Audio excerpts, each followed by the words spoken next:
Hey, what's going on, everyone? Thank you for coming to watch. We've got you guys an update on this massive severe weather outbreak that's going to be taking place today and tomorrow in the south central United States. I've also got you guys an update on a critical fire risk that we've got in play today, and we're going to be seeing some major wildfires potentially burning across portions of Texas into Oklahoma and maybe New Mexico. I've got all the details coming right up. All right, so thank you for joining me here on this Wednesday afternoon. All right, I just want to start this video by apologizing once again. My screen recorder is acting up, so you can't see my face today. But I've got a little bit of an unusual time for this update because we got a lot of new information to take in. And I haven't been posting lately, so I really wanted to get this in as soon as I can. So that's why it's 4:08 instead of usually like 10:30 by the time I'm finished recording my normal videos. But let's get rocking and rolling here. Take a look at what we've got with our radar. You can see we already have a pretty major storm system that's spinning around out here trying to take on that negatively tilted look to it.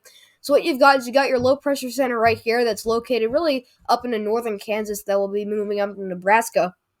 All right, and so you got a lot of backside energy, a lot of backside cold and dry air that's pushing down from the north and west. This is your setup here. And then you do have a pretty big time warm sector because of the Gulf moisture that's pumping warm air up into the eastern and central United States out ahead of the storm system. That's going to feed it warm air and just that's going to bring in some thunderstorm juice. And I did say there's a potential for a multi-day severe weather outbreak.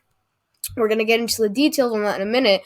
And that's happening today. We have an enhanced risk for severe weather already up here in northern Kansas into Nebraska and Iowa and I believe Missouri as well. So up in this region, we're going to see some of these showers and storms back here. We're going to see more development, and some of these showers and storms that you see on your radar, they're going to blow up, all right? And I would say just about 30 minutes from now, maybe even, just an hour, I do think that these storms are just going to load and explode. And I think the fact that there's not doing anything yet here in northeastern Kansas means that really areas up towards Iowa are areas that really have to watch for this. So I think you should be okay if you're south of Kansas, but still in the Kansas City. Into anybody in Kansas, you got to be weather aware today because we've got a big day coming up, and tomorrow we're gonna have a second round of severe weather, which may be even more concerning. So we're gonna get into the details just on that in just a moment. All right, for everybody else in the United States, we're in a spring fever. All right, it is perfect weather out here in the Northeast. I live in Long Island. It's supposed to be in the upper 40s, but it's almost at 70 degrees today. So I mean, it's been awesome this week's weather. We've been sunny for really every day this week. I think since Monday. All right, but we've been up and around the low to mid 60s, and today we were almost up to 70 degrees. Tomorrow we may get above 70 degrees, which is just phenomenal. But it's gonna get cooler. But that's not just for us; it's for everybody in the eastern United States. Everybody is seeing at least 10 degrees 10 degrees above average with those temperatures. So let's get rolling here and take a look at your alerts. So you can see nothing much in the eastern United States. In the central United States, in your pink shaded region, this is where you have the red flag warnings. This is going out from northern Texas into the Panhandle, areas north of the Panhandle, into southeastern New Mexico, and into northwestern, or you could just say western Oklahoma. This is going to be one of those extreme fire weather days, and I do think this may be one of the most intense days or just critical fire danger days of this year. And we're going to get into the details on that in a minute. You can't really track fire weather. You can't really predict it that well unless you're just looking at like how dry the air is and how windy it is. But we're just going to really just talk about, how high the chances are for fire weather. All right, and you can see in the western United States, with those areas that are seeing the winter storm side of things, you have winter storm warnings in the pink shade, winter weather advisories in the purple shade. In the blue shade, you've got winter storm watches. And this is just for these upper elevations of the western United States that are dealing with the backside cold air and the snow from the system. And so basically that's just what that is. Out in California, though, we're very windy with also what could be an elevated fire risk. We have wind advisories in this tannish orange shade, and then in this gold shade, I believe we do have high wind warnings going out for areas towards the Sierras, also a little bit closer to Los Angeles, San Diego area. All right, so let's move on here. We're taking a look. Here is your day one fire risk. You have an extreme risk of wildfires. This is the highest that this risk goes. You have an extreme risk, a level 3 out of 3 risk. You'd see we go from elevated to critical to extreme.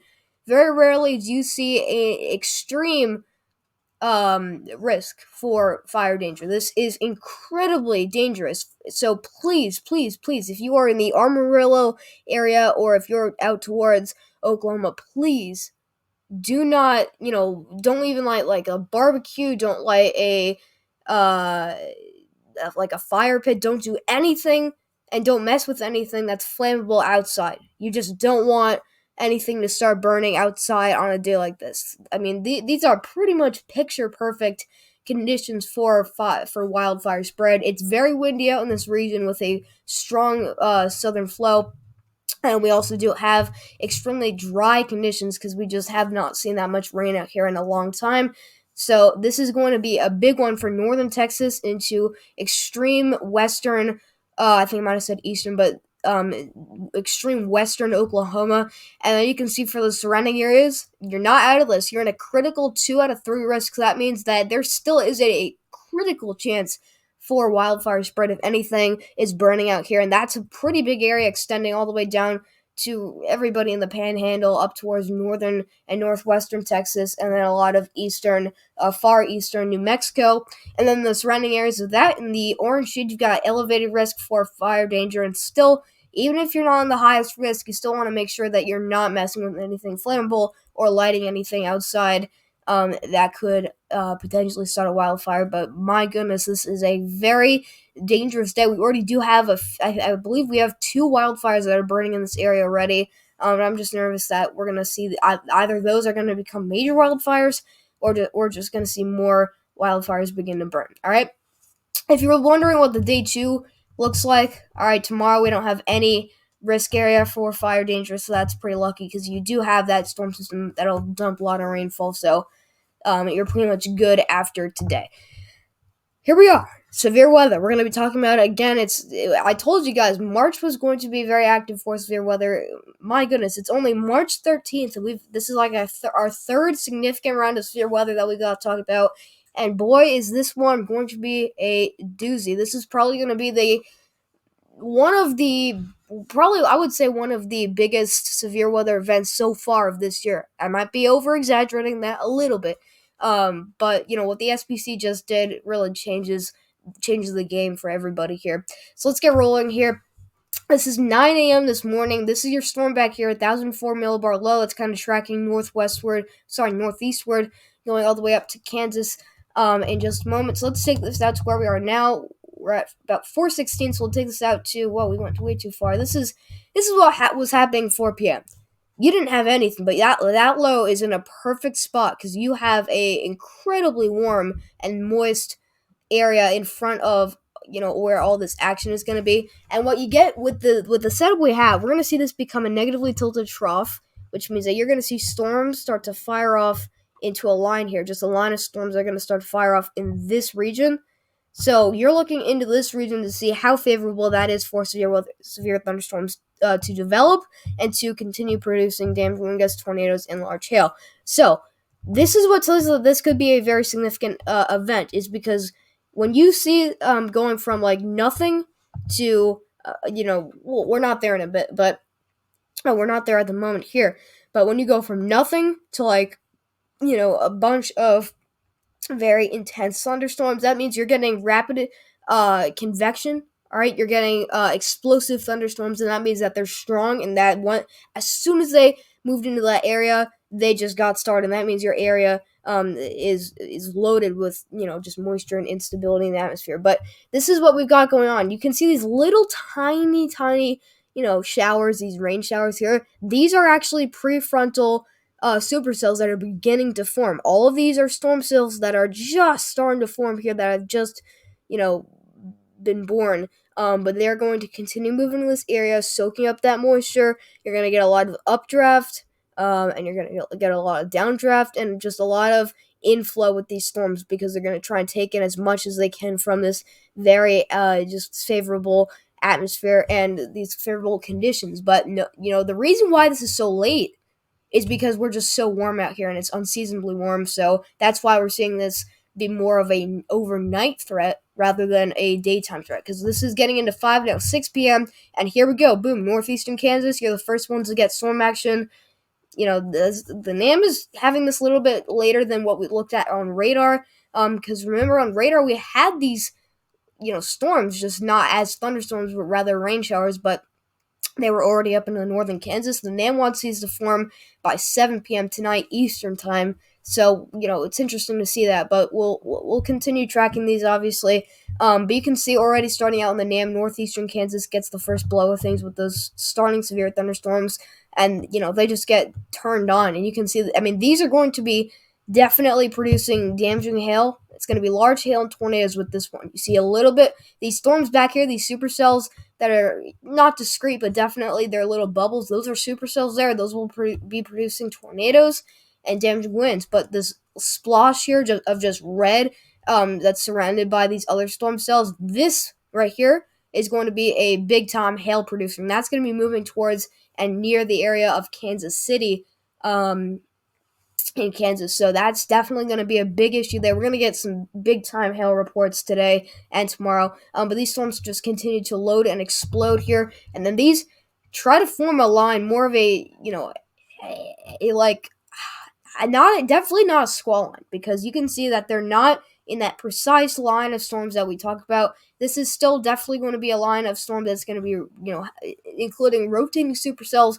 They'll be producing damaging wind gusts, large hail, and tornadoes. All three threats are going to be in play with the system. But you can see they're hugging the low pressure center, but usually our storms are to the south. But in this case, they're farther to the north. So we can see explosive storms throughout far northern Missouri into southern Iowa. These storms continue up to the north and west, and then up here into the lower Midwest, you'll get hit by these storms for sure. All right, you'll definitely get hit by these storms, but can they make it that far? It really depends on how far north. Get rid of that sounding. How far north? The really moist area, the high dew points, and the high cape levels get. All right, but these storms finally form that damaging wind gust line, and this is racing towards St. Louis. This is racing towards the Illinois and Missouri border, which is very highly populated. But this line of storms is moving to the south and west, south and east, which is pretty unusual for storm movement. But they are moving in that direction, and this is producing damaging wind gusts all over it. It's damaging wind gusts and large hail, and that does move through St. Louis. Looks pretty strong here, so that's definitely something to watch. That is overnight today into tomorrow. Look at this. We're already at 10 a.m. tomorrow. This is that overnight severe threat that we've got tonight. This is your new round. Look at all this moisture, all this rainfall, these showers. Every one of these has the potential to become explosive supercells, and that's why we could have an outbreak on our hands as long as we get the instability, as long as we get the right conditions and moisture. But it's definitely something to watch out for. I'm pretty nervous for you guys in the northeastern Kansas and then into really all of Missouri. But let's click for sounding and just see, what our hodographs are looking like. So we'll click for sounding. I want to go up here into Iowa.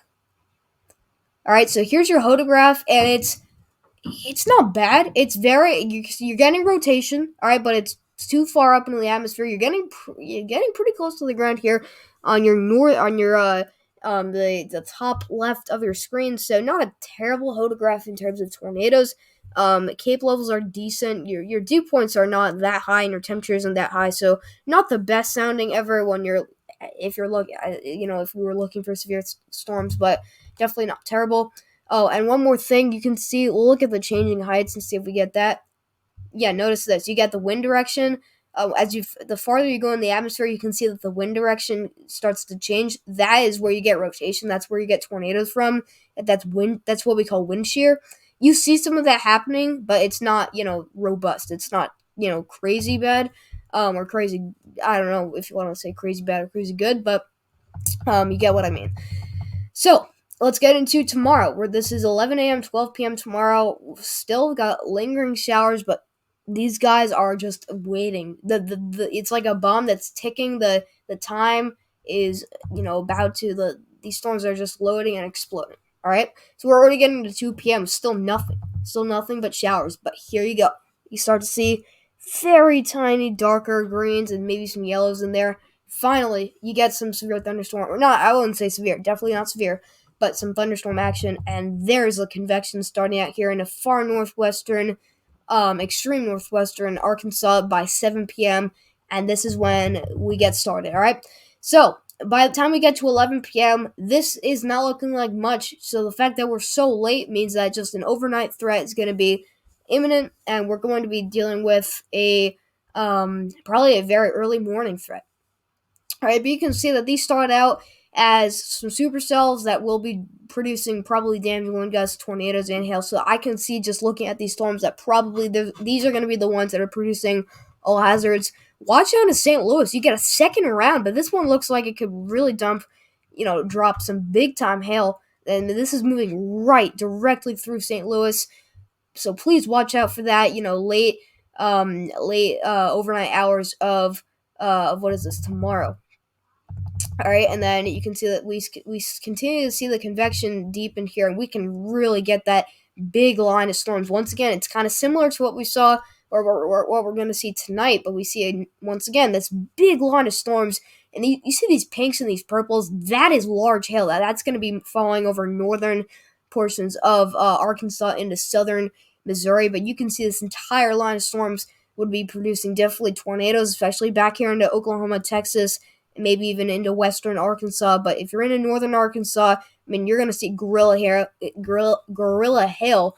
And just of how high that hail threat is, I think that you could have up to like softball size hail. It's possible that you're going to get that size, that big of a hailstone could be the highest reported hailstone that we get. But you can see that we get a pretty nasty, a pretty gnarly line of storms that's moving through really right up towards the Arkansas Missouri border by the Boot Heel of Missouri. You see these pinks and these purples as they get deep, they get more rich in that color. That means that the hail is getting bigger. The hail core with these storms is going to be huge. And you can see that these finally start to get a little bit farther apart, these storm cells back here in Arkansas, Texas, and Oklahoma, to the point where they could start to rotate. And that's very early in the morning on Friday here. What is this? Yes. Hold up. On Thursday. Or sorry, Friday. My gosh. So I'm sorry, guys. I messed up the timing there. All right, this is Friday. Yes. This is Friday. All right. So this is your Friday, your very early morning Friday threat, and you still have these storms that are racing across this area. And you can see that we may have a slightly elevated tornado threat across southern Arkansas into Louisiana. Very strong storms still moving through northern Mississippi into western Tennessee. Watch out for that. That's going to be definitely producing some very large hail and some strong damaging wind gusts. Maybe an isolated tornado or two in that area is also possible, cannot be ruled out.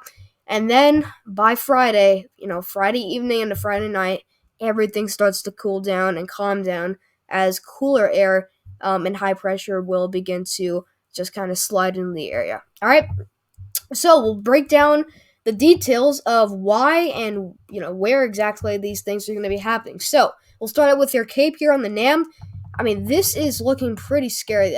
This is for tonight. We're getting to 5 p.m. And this is what I mean about that, area that's just loading with moisture. This is crazy how high these Cape levels are. You can see they're in this pink shade, this like hot pink, orangish shade here. We're getting Cape levels, above 3,000 joules per kilograms. That is considered very extremely high Cape. This is enough to support long track supercells.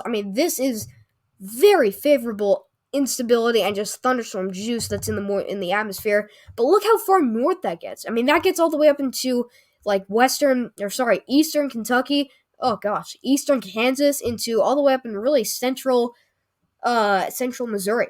All right, so a very large area here that's seeing the Cape levels rise, and this is just south of that low pressure center.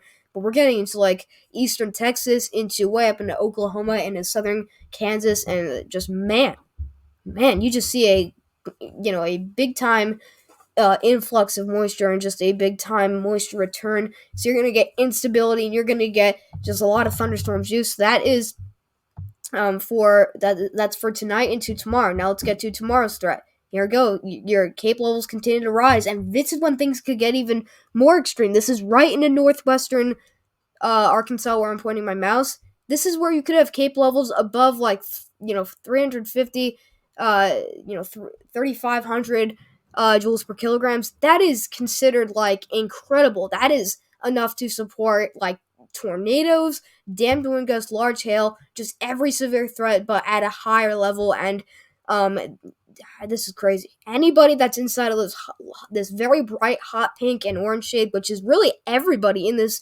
risk area, I would say, you gotta be on alert, because if any storm or shower, a rain shower, can get its hands on just this very favorable and unstable conditions in the atmosphere, you have a big chance for explosive, severe thunderstorms that are going to be producing damned wind gusts, large hail, and tornadoes. All right, so let's get this into the rest of Thursday and then into Friday. And you can see we still have those pretty high, those elevated cape levels, but definitely not as high getting into very early morning hours of Friday. And then these cape levels will start to die down a little bit, but still by the Gulf of Mexico, we still got cape levels getting into the 2000s. All right, so that was pretty impressive. And now we look at the second part of this, which is your dew points. I know we're not taking a look at more of a broad area, but this kind of shows you just the area that we're focusing in on for maybe the high severe threat tomorrow or tonight into tomorrow. And you can see that already as soon as we get into later tonight, we have dew points that are soaring into the lower 60s, which is considered very moist, very rich moisture, with a pretty nice dry line though that's trying to kick everything off to the east, but definitely not strong enough to destroy this chance or eliminate the chance for severe weather. We got high dew points getting into eastern Texas, into Arkansas, southern Missouri, and to southeastern Kansas. I mean, when you get dew points in the 60s with this widespread area, I mean, that's definitely enough to support that convection, not only with the jumped ahead there, not only with the high cape levels, but I mean, this is definitely, whenever you get a very moist and warm sector, that's just always a plus for those thunderstorms to develop. That's always a good thing for them to develop. But we continue this into Thursday, and these cape levels, this moisture return is just incredible, and we get a little bit closer to the upper 60s here into eastern Texas, right around the DFW area. We're hanging around 70 degrees with those dew points. That dry line's starting to get up, getting a little bit stronger. We're going from 60 immediately to 30-degree dew points. That's a huge transition, a huge, very sharp gradient. But boy, these dew points are very high, all the way up into central and maybe even northern Missouri, where we're seeing widespread 60s and then maybe upper 60s into 70-degree dew points here in Texas. Look at this, 70 degrees all the way down here into southern Texas. But I mean, man, everybody in this area is going to be in the 60s at least for your dew points. And here we go. We start to crack 70-degree dew points. That is considered plenty for severe thunderstorms to just go on. That is considered extremely humid, just completely saturated air, and that is perfect for thunderstorms. It's going to be so muggy and humid out there. This is picture perfect for your thunderstorms, and this is for everybody that's out all the way towards like Oklahoma, Arkansas, Missouri, into the Dixie Alley, and into maybe even as far east as the Ohio Valley. Before this cold front starts to move south, and this kind of pushes all the storms farther south, and that's also the reason why we're seeing the weird direction with those storms moving to the south and east. It's because you got a cold front that's moving in that direction. All right, but I mean, that is a very incredible look that we have with the cape and the dew points. Now there's one more thing to look at, and it's going to be our significant tornado parameter. All right, this basically shows us where the highest chance for a tornado is predicted off of a model here. So the NAM does like to overdo things a little bit, but I do think that with today's risk that we're just going to have to look at everything and just accept the fact that this could happen. So you're looking for a high number here. This is This is your kind of your chart. You go from a 0.5 all the way up to an 8.5 and then a 9, 9 out of 9 like chance, I guess, for tornadoes based off our significant tornado parameter. So you can already see that this is into very late night tonight. You can see that the tornado threat is not very impressive, not very high. We're only getting up to about like a 1.5, and that's not very impressive. And that's with tonight's threat, but this is getting into early morning Thursday, and this really continues to grow, or starts to grow, I should say. And we're getting all the way up to about 4 here, right up against the southern Oklahoma and northern Texas border. That's where we're getting right up just above 4. But this continues to rise, and look how high this gets. We're getting to almost a 7. Almost a 7 out here in central Oklahoma. That's very impressive. So we may have an elevated tornado threat into central Oklahoma. You can see even this red shade going down to this northern Texas. But this continues to get a little bit higher, and we're getting again all the way up to about a 7 into central Oklahoma. That is very concerning. And this tornado threat starts to die down as we get into as we get to an end of our first threat. Here comes your second severe threat. All right, your tornado parameter gets a little bit higher, getting up to about 5 here. Into southwestern, or sorry, I keep saying southwestern, southeastern Oklahoma, and then maybe even into portions of Arkansas. But really, it's like very late night tonight into very early tomorrow morning, like 1 to 3 a.m. tonight.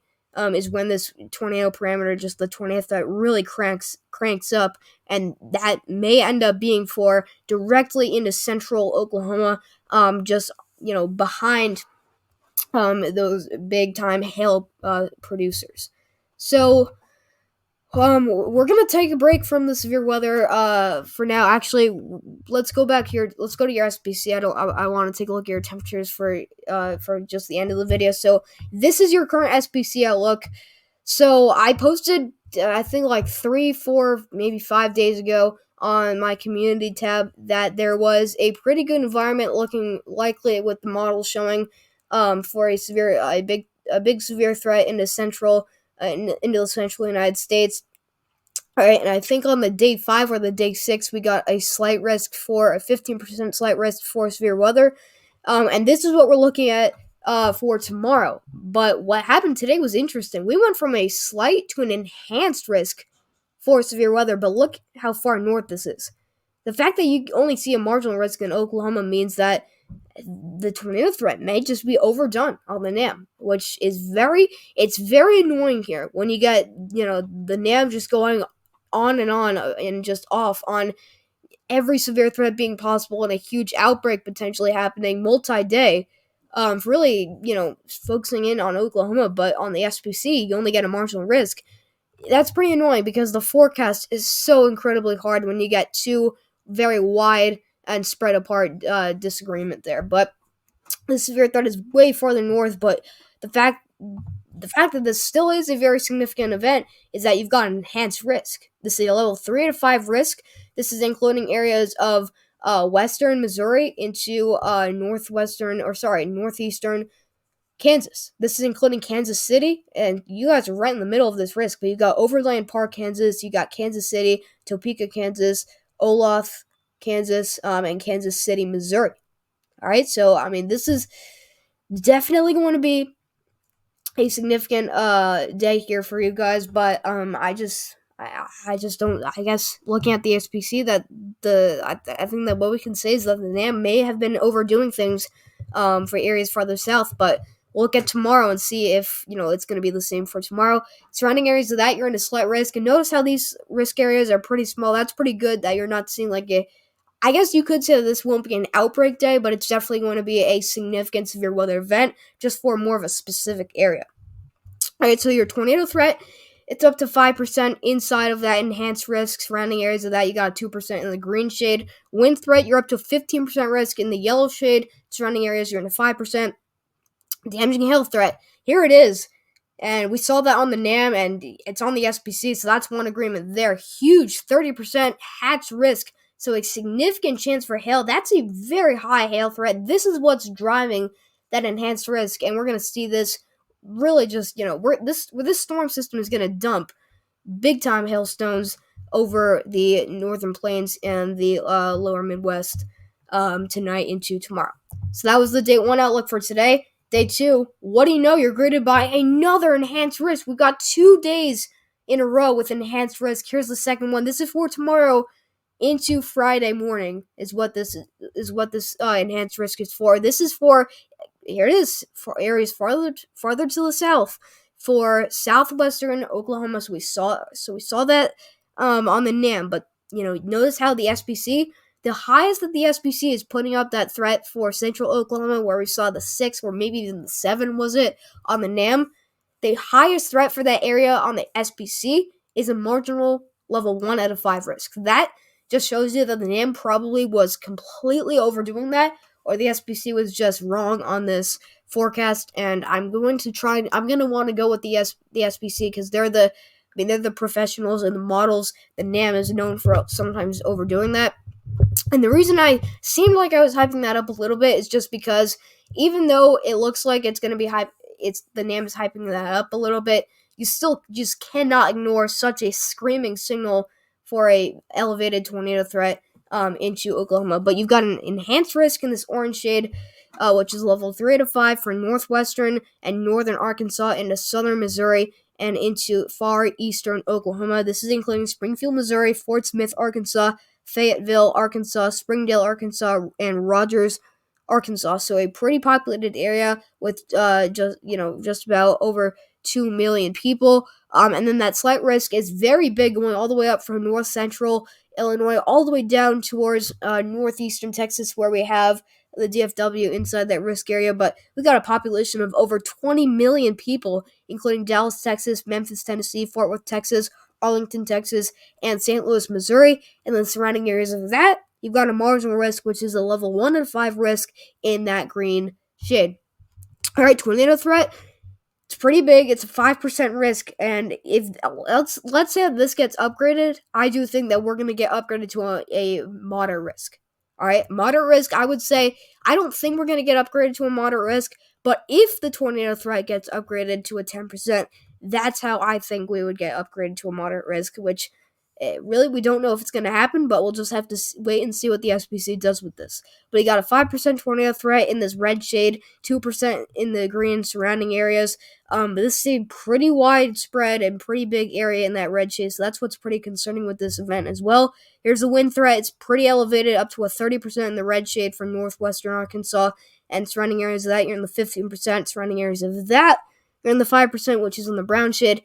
And here's the hail, and this is probably the most impressive thing that we've seen today, is where we have a huge hatch risk, including a 30% and a 15% risk for damaging hail, damaging large hail. That's really everybody in this yellow and red shade, and then surrounding areas of that, you're in the brown 5% just threat and in the shade there. So, enough with severe weather. Let's just look at our temperatures right now. I just want to mention this because of how warm we are. So these were our daytime high temperatures here. You can see that everybody all the way up in the north central United States are at least at 60 degrees, all the way up to almost 70 degrees down here by DC, or up here I should say by DC, New York City, and Philly. All right, but everybody's in the 60s and 70s and widespread 50s for the very far northern tier of the country. All right, and you can see that these temperatures die down tonight, and then tomorrow they get even warmer. And this is really going to be that final blow of that warm front. So the strong cold front pushes everything to the south.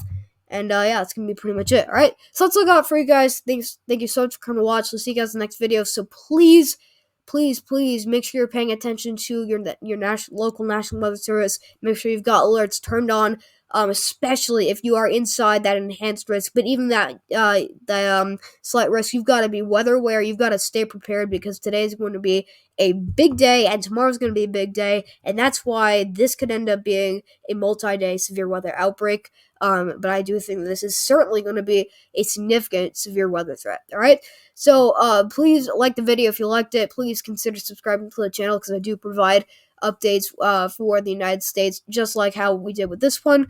And once again, just stay safe out there, stay weather aware, don't be scared, be prepared, and I'll see you guys in the next video.